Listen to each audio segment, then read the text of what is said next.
Sometimes it might seem that life throws us into a series of brick walls, one right after the other, right after the other.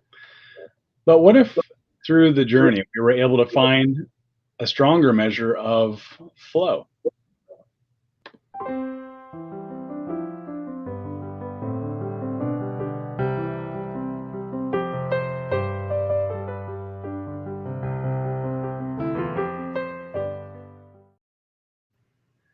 Good evening or good morning, everyone, and welcome to another episode of Center Calmness. Super blessed today to have Mr. Jacob Glassmeyer with us today. Welcome, Jacob.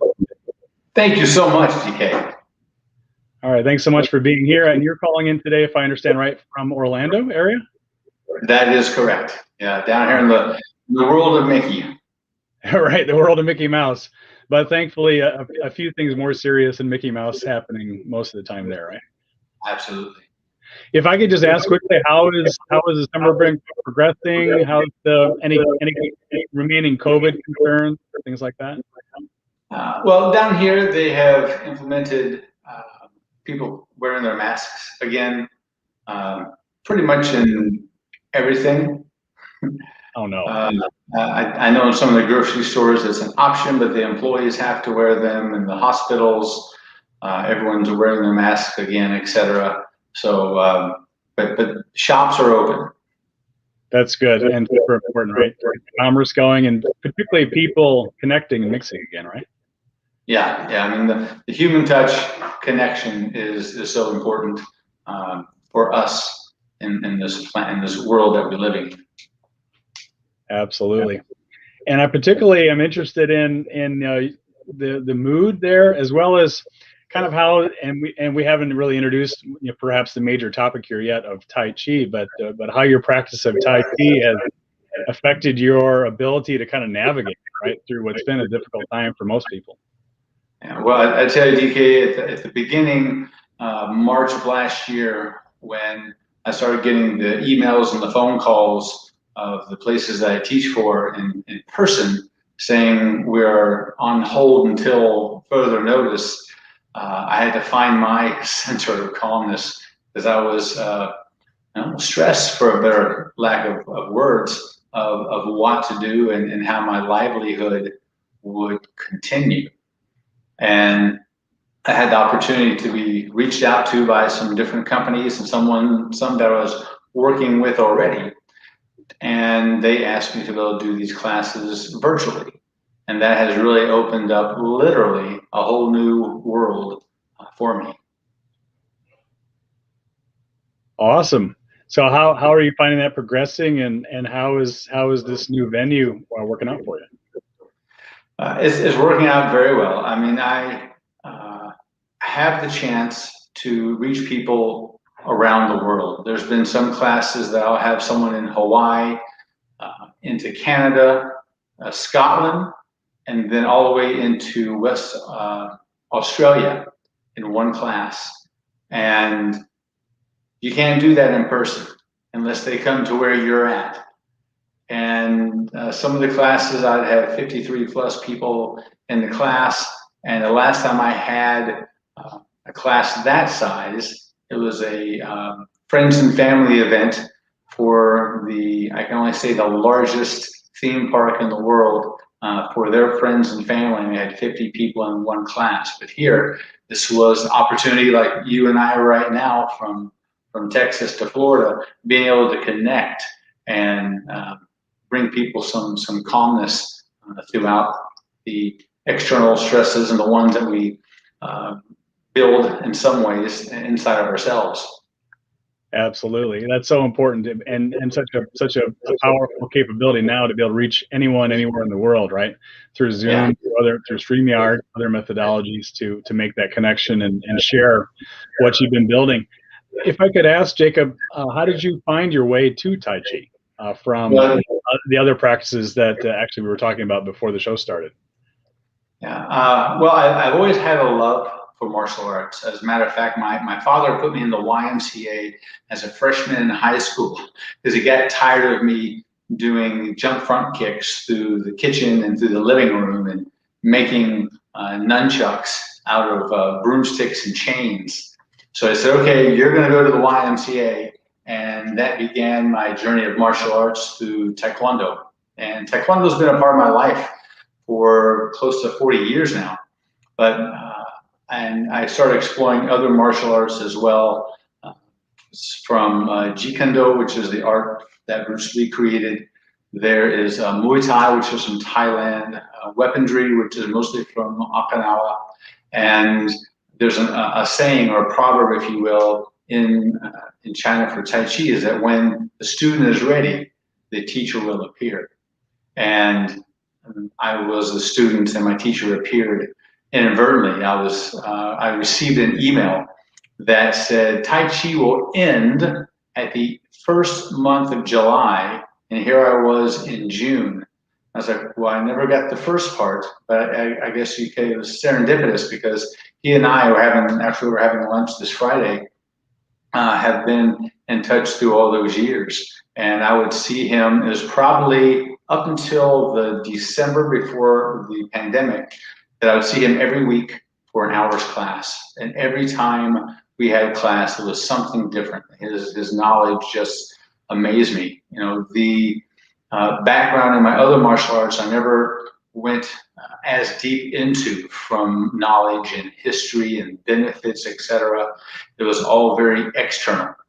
And that's the beautiful thing about Tai Chi and the other art that I practice called Qigong, which is not martial in aspect, that has just helped me personally, financially, physically, and it's just given me a more overall balance of life. I wonder if, Jacob, you might be able to describe that moment when you realized the true value of Tai Chi, and what the treasure chest of that internal aspect is that you're speaking of, and the ability to flow and allow energy to move from one part of the body, or even from the earth to your hand, and so on and so forth. So can you take us back to that moment and you realize the power of what you were doing? Yeah, so I was practicing one day. My teacher had taught me a new form, and I was practicing, and there's this overwhelming sense of,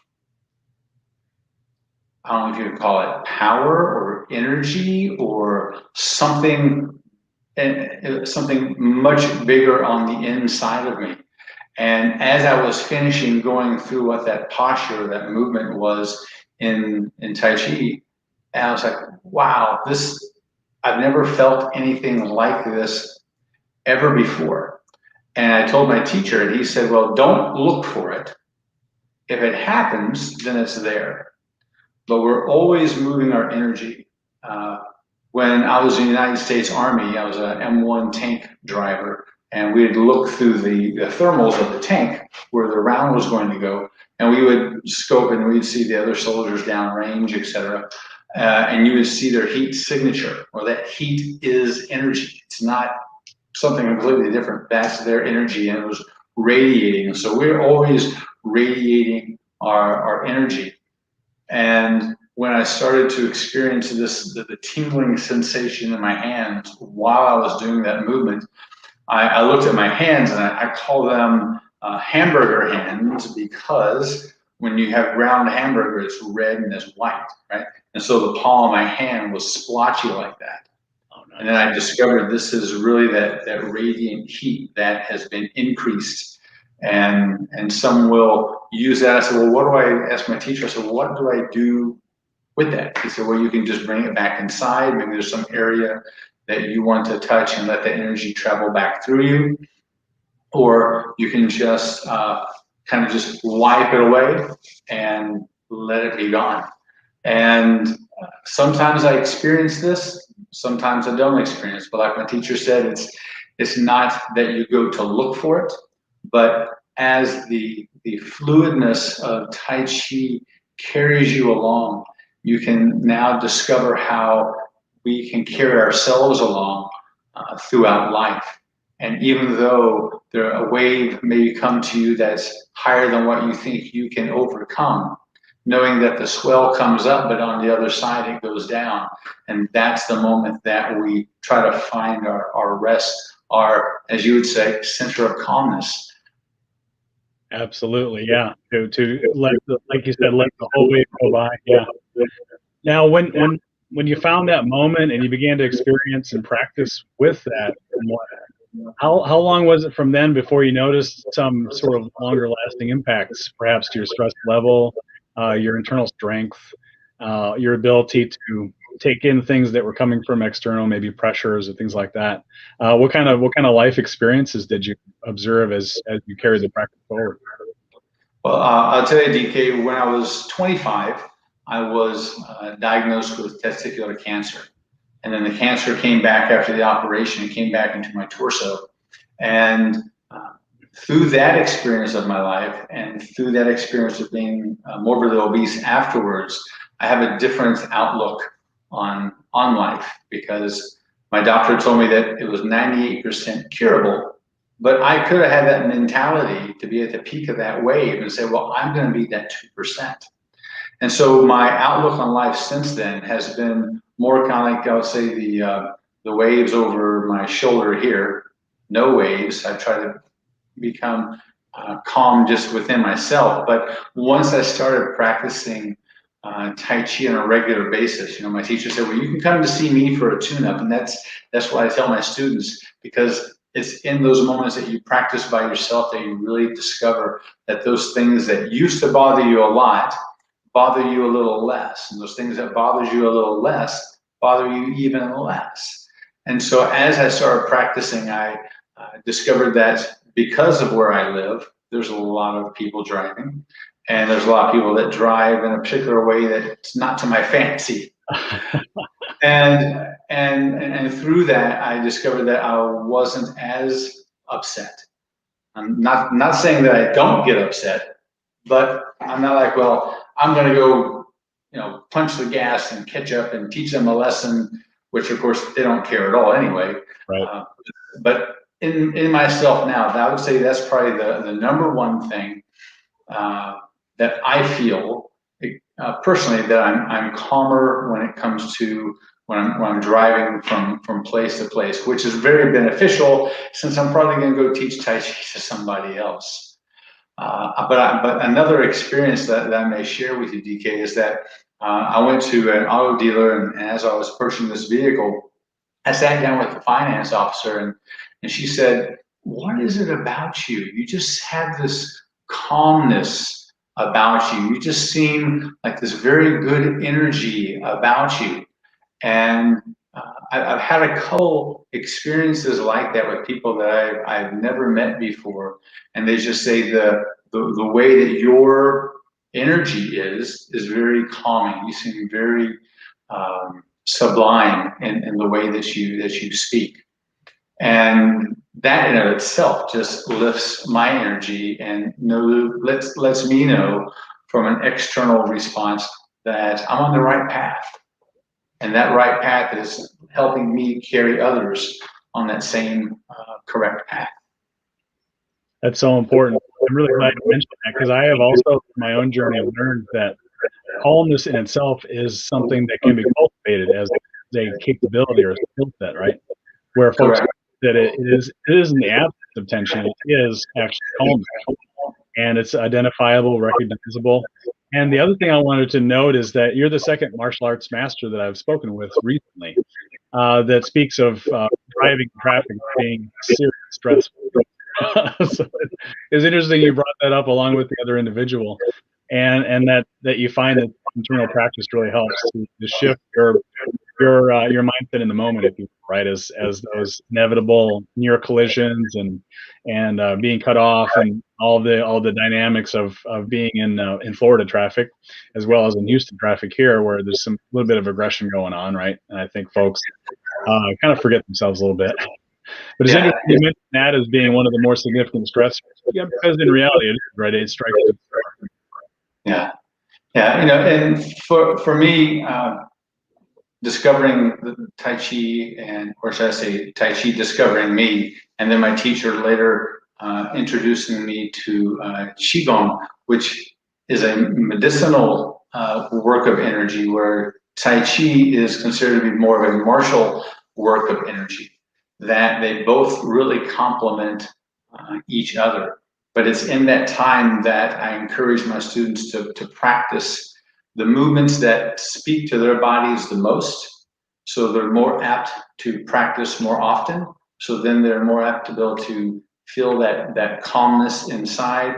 And then to let them know that it's not just that it's the movements that bring that calmness and that serenity, but it's where we take our state of mind during that time. And that's one reason why I have this beautiful tapestry over my shoulder on this side. I'll get it right eventually.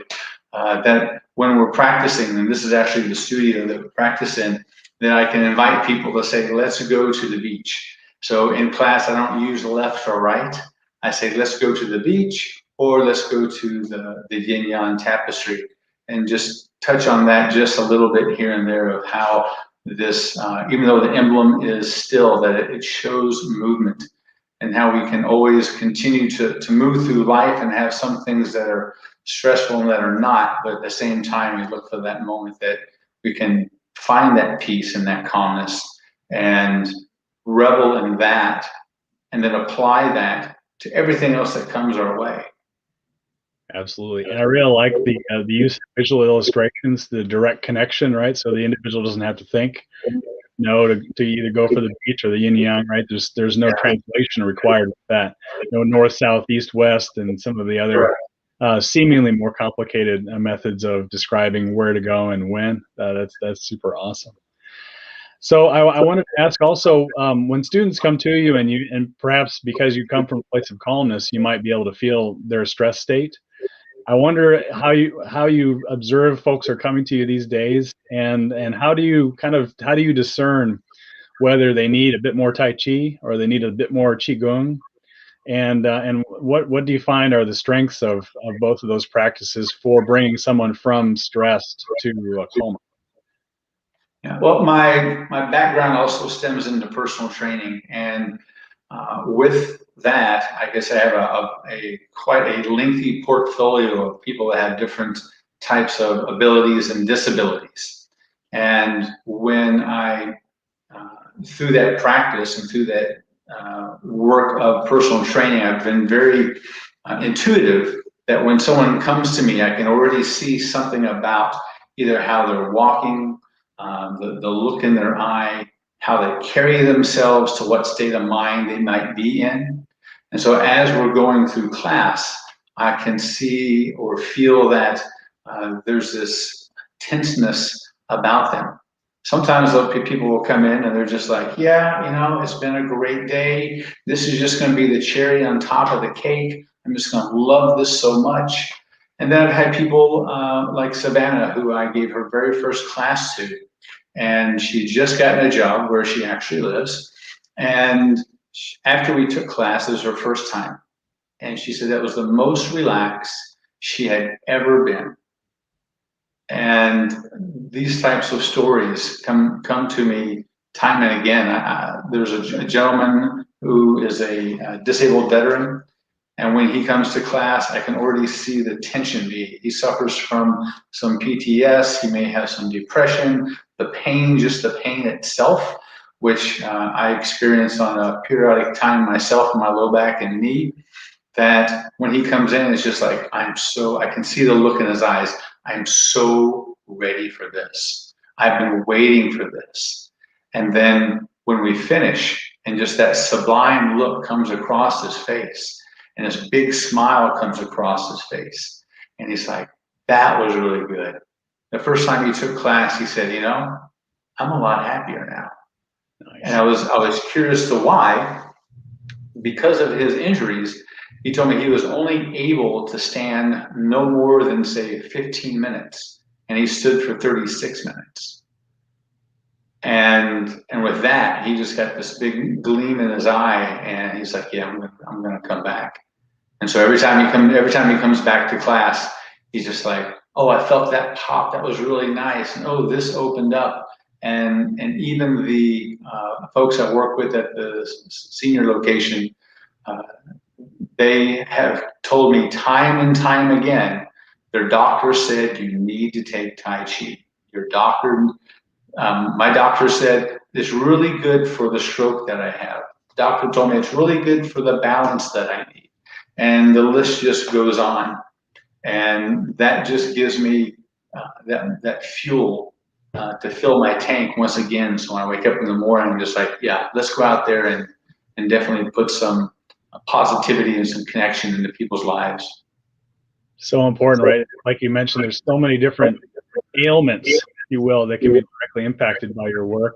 And I'm just really caught by that example that you provided of the veteran who actually was able to stand for double the length of time from the very first class. I mean, that's basically not even training, right? That's just experiencing. Correct.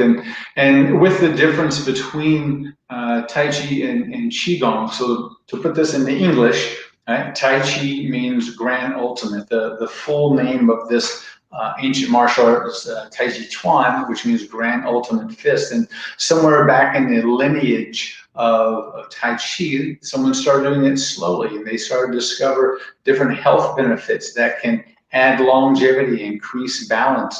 And the balance isn't, DK, the balance isn't just about keeping my foot in the air and not falling. It's that balance of our yin yang, of where do we find peace and where does that stress, and how do we deal with that when it comes to us. In Tai Chi, it's like in a movement called waving hands like clouds. Clouds can't be hit. And so as our hands either come across one way or they come up and they cross the other way, you're simply just guiding whatever that energy that's coming at you, and you're tossing it away. And so this is that same mindset that we have when it comes to the practice of Tai Chi, that when those stresses come to us, we just, they always are going to impact us at some level. But it's that decision of when we say, okay, that's enough, and just brush it on by. And the art of Qigong, translated Qi, Qi, not Chi or Ji like in Tai Chi, means vital life force. Some will say energy, but if you say energy, we get energy drinks, we get lights, give us energy, there's all different generic term, but when you say vital life force, that's so much bigger of a thought to what is inside us than just saying energy. I have a low energy. Well, if you had a low vital life force, well, that sounds a lot more important. And then Gong, and Gong simply means to transform, to increase, to work with that vital life force energy. And the movements that we do in Qigong, and by the way, there are thousands of ways for both of these arts to be practiced. Just in what I teach is what's called Badua Jin, which is 8 silken brocade Qigong. There's 8 movements. We do them in class in the beginning. We'll do each one 5 times. Sometimes we'll take a special set out and do the whole class just with Qigong, so they can actually feel what I'm talking about, even though I encourage them to practice on their own. That there's 8 movements, but with each of those movements, like hands hold up the sky, there's probably 6 or 7 different ways just to do that one named movement that might have 3 different names. This art's 5,000 years old. Tai Chi was written down somewhere around 800 years ago, and some people say it's even older. And the history and the mythicalness, I guess you could say, of those 2 arts is just astounding. And there's just many books written about it, of the history of it, videos that I've just really dived into and tried to bring that during the classes. And so you could say I'm not just a shifu, which is teacher, but I'm an edutainer, because I want people to understand what it is that they're doing, what it is that I want them to feel, how I want their experience to be, and then for them to get in touch with what I'm saying. And again, like my teacher said, if you feel the vital life force, great. If you don't, do you feel calmer? Do you feel more energetic? Do you feel more whole? And that's really the thought or the emphasis that I want those that come to my classes to experience. Super awesome. I love how you encapsulated the kind of the philosophy of IT in just a few sentences there. That was great. I wonder, and I think this is a hang up that a lot of folks have, that they know that the IT set is relatively long, and they also know that Qigong is a vast library of techniques, right? That all have a slightly different energetic impact, life force impact. I wonder if I were to ask you, and I know I'm putting you on the spot a little bit here, but if there's the average Joe or Jane walking around in the street saying, "Hey, I don't have any martial arts experience. I'm really stressed out right now. Is there something I could do, whether it's a move or whether it's just a different way of breathing or someplace I could put my hands, that you would recommend to that person who has no experience, to just maybe take and be able to release some of that stress energy and find a different place of calmness?" Yes. What I'm hoping for individuals that they can find, even as the name of this show, their center of calmness. I say their peace in place. Because right now, as we sit here, right now, as people are viewing this, they are in place. What can they do to find that peace? And our mind doesn't know the difference between what reality is or is not. And this goes on to our soldiers and individuals who have experienced PTS. Because whatever it is that clicks, that makes them be in that experience that was traumatic, they're not in their living room. They are there wherever it is, and they're experiencing it. And you may be that person that made them click, and now you are that person that they had that traumatic event with. But what if we reverse that, DK? What if we said, well, it's a post EU stress, a positive stress situation that can bring us that peace in place. And so if I said, well, let's go over here to the beach, and inside your mind, I want you to place whether yourself to be at the beach, whether you're at the top of a mountain and watching the clouds going by, or if you're at the top of a mountain in the bottom of the ocean and you're watching the sea life go by. Can you picture yourself there, or a place that would be, as I tell my veteran students, your happy camp? And as my teacher says, tell them to come back to their breath. Their breath is that one thing that is always there with them. It may be hard to find your pulse somewhere in the beat of your heart, and this isn't really ideal to try to sit and rest, but you can always feel and hear your breath. And so we go through a small series of block breathing. And whether we breathe in for 4 and hold for 2, which is what I usually have for my beginners, and then we exhale for 4 or 5 to push all that CO2 out, hold for 1 or 2. And then as we go through that breathing, bring yourself to that location. Bring those people into your life that bring you positivity. Or, as I say at the end of my class, those people, places, things, thoughts, and ideas that bring you health, healing, hope, and happiness. And bring that into your mind, your mental energy, into your heart, your emotional energy, and into your body, your physical energy. And if you can feel and see in your mind that experience, can you bring that forward and be in the moment with that? And if you can be in the moment with that, can you feel what that joy is like? No longer as a remembrance, but to be right now and to feel that peace in place. Wow. I'm feeling that right now. As you were describing it, I was looking at I wasn't doing the 4 count and so on and so forth, but I was watching the breath. My happy place is actually at the ocean, right out your picture there. And I was, and then as you were mentioning the people and the ideas, and each one of those provides a positive energetic connection. It was just putting it all together. That's great. That is quite a profound exercise, even though no movement is required, right, other than breathing. Right.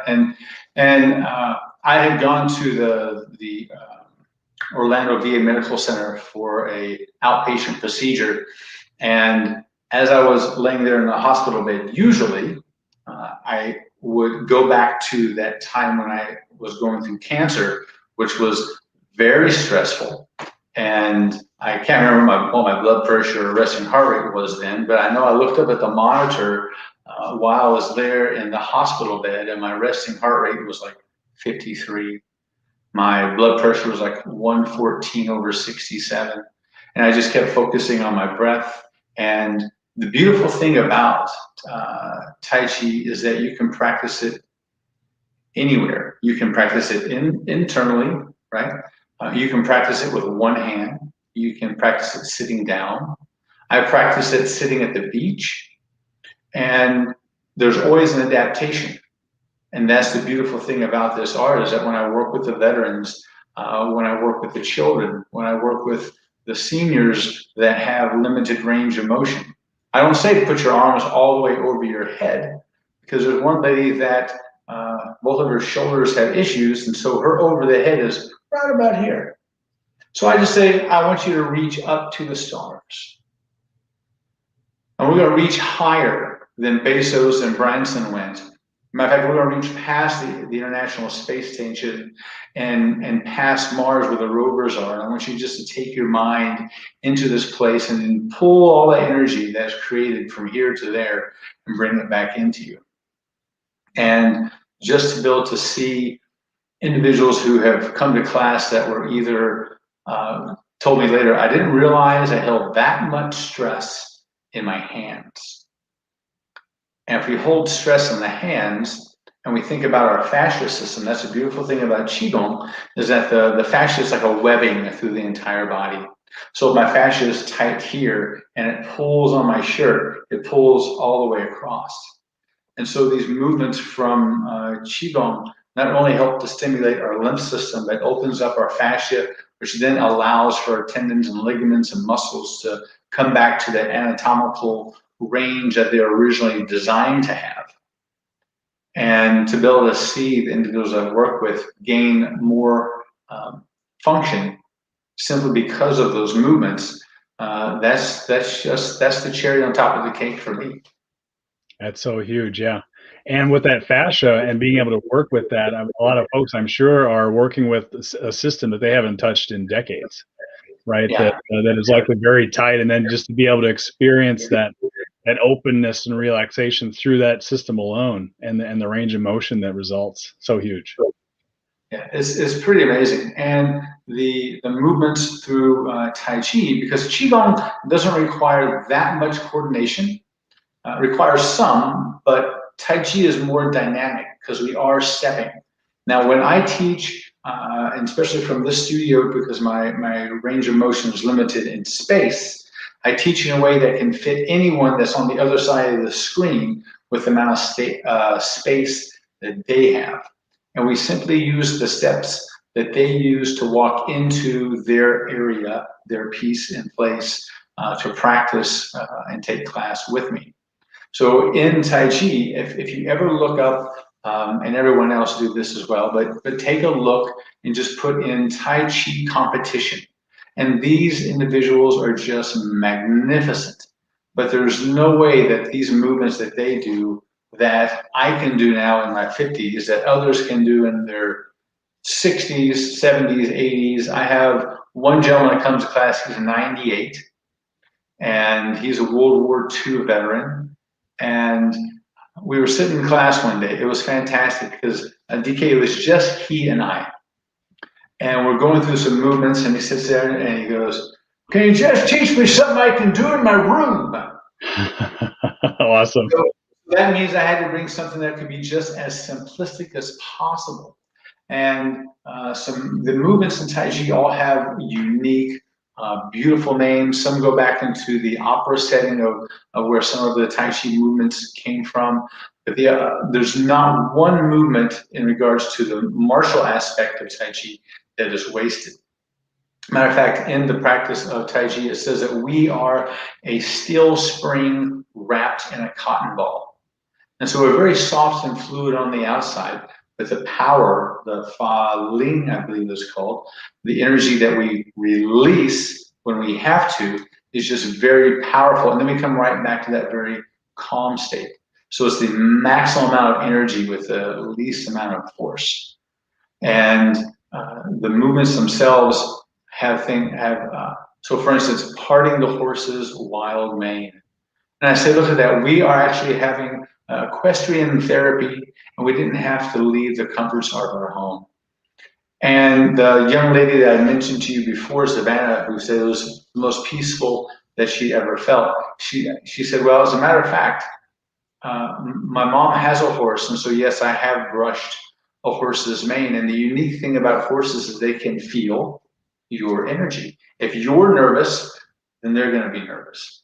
But as you become calmer, and that's why there's so many programs out there for equestrian therapy that helps people become more calmer, because now that energy exchange between you and the animal becomes more relevant. But if we are parting the horse's mane, and the other name that I've heard it called is brushing, holding the big dog. And so maybe you have your arms around the chest of a dog, right? And you're brushing its back. Right. Because not too many people have held a horse by the neck and brushed its hair, but they may have had a big dog. They may have had a big cat. So it's coming back to that imagery and where we can take ourselves and where that calmness or that blissfulness can come to us from. A very unique name of one of the movements is repulsing the monkey. Now, I don't know about you, DK, but I've never repulsed a monkey. Can't say that I have. But the movement itself is similar, somewhat like swimming, freestyle swimming. So the hands go one over the other, but just the difference between the two is that the palm comes up in the front, and then the other hand comes through, and there we're pushing the monkey away. Well, in our mind, we can just say, well, I want to get all those monkeys off my back. Ah, okay. But because we do it over and over again, the hands in Tai Chi, the movements only stay mostly right here at the throat and down at what's called your lower dantian. That's 2 inches below your navel, 2 inches in. And so in the art of Tai Chi, we have 3 locations to bring energy in. And the top is right with others will call it our third eye, your heart, and then the lower dantian. And so when we practice Tai Chi, it's a whole set of movements that traditional movements are there. But in order to really enjoy the movements, we can create our own. The movements are still the same, don't get me wrong. Movements are still the same, but they're not in the traditional order. So if we were going to, if you're going to teach me how to work with StreamYard, I would have to do it repetitiously to get it correct to where I end up being like DK and just go, and then we're ready to go. So the same thing when it comes to Tai Chi. I keep up sometimes on some different forums on Facebook in the community of Tai Chi. And someone asked, should I practice the 106 form, which means there's 106 movements, or should I practice the 64? And my answer was just to practice. What is it that you're trying to get out of it? Are we trying to find that center of calmness, that peace in place, or are you going to go to the next competition? Or if you're going to go to the next competition, then yes, you need to pick which form it is. You need to do each of those movements over and over and over again and find where you can be just as fluid and graceful from one movement into the next. And so that's segueing into me going to competition and winning a gold medal and first place with the 2 patterns that my teacher has taught me, really let me know that I was in the right place and doing things the correct way with those others in the same world that I was currently in and are in for this type of art.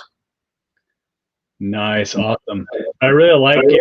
This is the perfect point to end on, right? Where the practice is for a certain purpose, right? You have the purpose of competition, which a few like to that's a way, especially for yourself, the expertise you have to validate. Okay, I'm in, right? I have a certain and I'm able to demonstrate certain power versus benchmarks and things like that. But for most of us, it's about the one move, right? And finding that center of calmness. And I really like how you would to learn what they need to practice, actually, not to learn, but to practice what they need to move forward. Correct, correct. Yeah, and just to remind ourselves that every breath, not worrying about what is happening even in the next minute, but being in this moment right here, all of us together, and just finding that imagery inside our minds and through our lives that can bring us that center of calmness. Absolutely. I am sure that folks are going to want to reach out to you, Jacob, for additional information and perhaps even to take in some of your online instruction. So I did want to include a banner here with your email address, which is Jacob's email address here, yourtaichi at gmail.com. YOURTAICHIGUI gmail.com. And Jacob, I want to really thank you for this afternoon and giving us not only an introduction to Tai Chi art into your own life, but with the calmness that you brought us today. The pleasure is mine, and the reason I chose this email is because after you take a class from me, I am your Tai Chi guide. Absolutely, super awesome. Well, thank you so much, Jacob. I really appreciate it, and I hope we'll be in touch again soon. Thank you so much, DK. I appreciate your time, sir. Likewise. And for the Center of Calmness, I'm DK Warner.